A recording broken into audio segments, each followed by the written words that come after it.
നമ്മുടെ സർവകലാശാലകളുമായി ബന്ധപ്പെട്ട് നടക്കുന്ന നിരവധി വിവാദങ്ങളുണ്ട്. പക്ഷേ ഈ വീഡിയോ സർവകലാശാലകളുടെ ഭരണത്തിലും പ്രവർത്തനങ്ങളിലും ഗവർണർ എന്ന കഥാപാത്രം നടത്തുന്ന ഭീകരമായ ഇടപെടലുകളെക്കുറിച്ചും അതുണ്ടാക്കുന്ന പ്രശ്നങ്ങളെക്കുറിച്ചുമാണ്.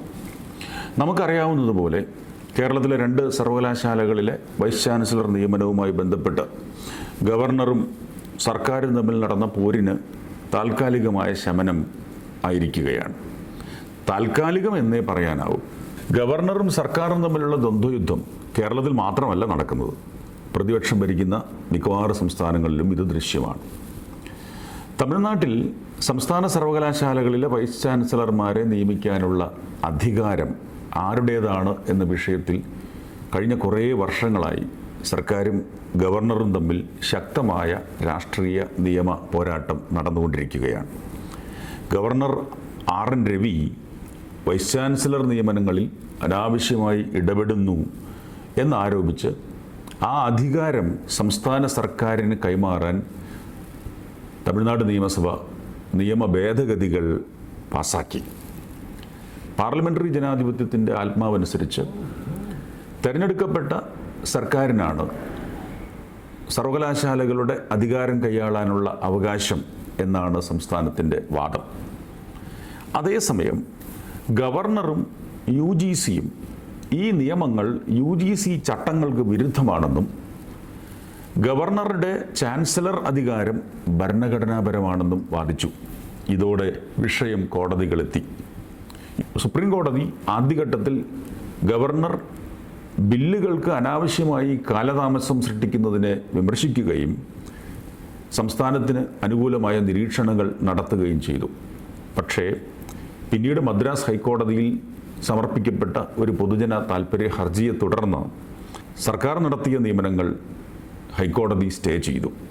അതോടെ ഗവർണറുടെ അധികാരം താൽക്കാലികമായി പുനഃസ്ഥാപിക്കപ്പെട്ടു. ഹൈക്കോടതിയുടെ സ്റ്റേ ഉത്തരവിനെതിരെ സംസ്ഥാന സർക്കാർ വീണ്ടും സുപ്രീം കോടതിയെ സമീപിച്ചിരിക്കുകയാണ്.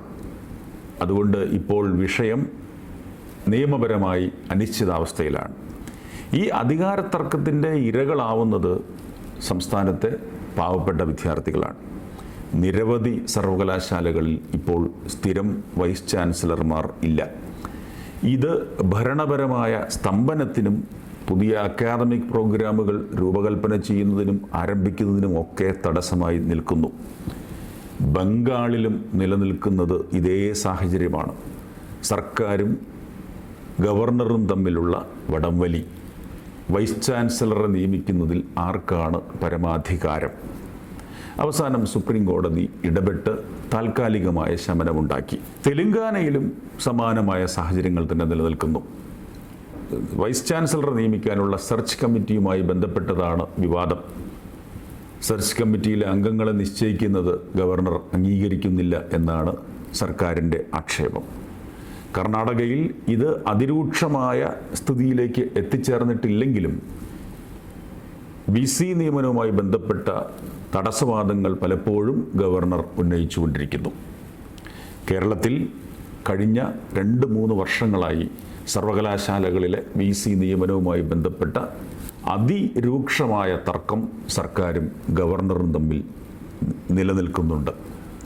ഞാൻ സൂചിപ്പിച്ചത് ഇത് കേരളത്തിൻ്റെ മാത്രം പ്രശ്നമല്ല. പ്രധാനപ്പെട്ട ചോദ്യം, സംസ്ഥാന സർക്കാരുകൾ സ്വന്തം ഖജനാവിൽ നിന്ന് പണം മുടക്കി നിർമ്മിച്ച് പരിപാലിക്കുന്ന സർവകലാശാലകളുടെ പരമാധികാരി ആരാകണം എന്നുള്ളതാണ്.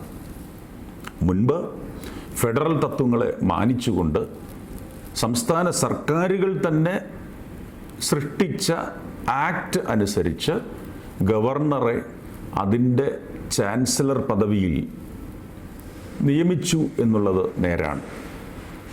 പക്ഷേ ആ പദവിയിൽ നിന്ന് ഗവർണറെ നീക്കം ചെയ്യാൻ നിയമസഭകൾ തീരുമാനമെടുത്താൽ ധാർമ്മികമായി ഗവർണർക്ക് ആ പദവിയിൽ തുടരാൻ അവകാശമുണ്ടോ എന്ന ഒരു ചോദ്യം അവശേഷിക്കുന്നു.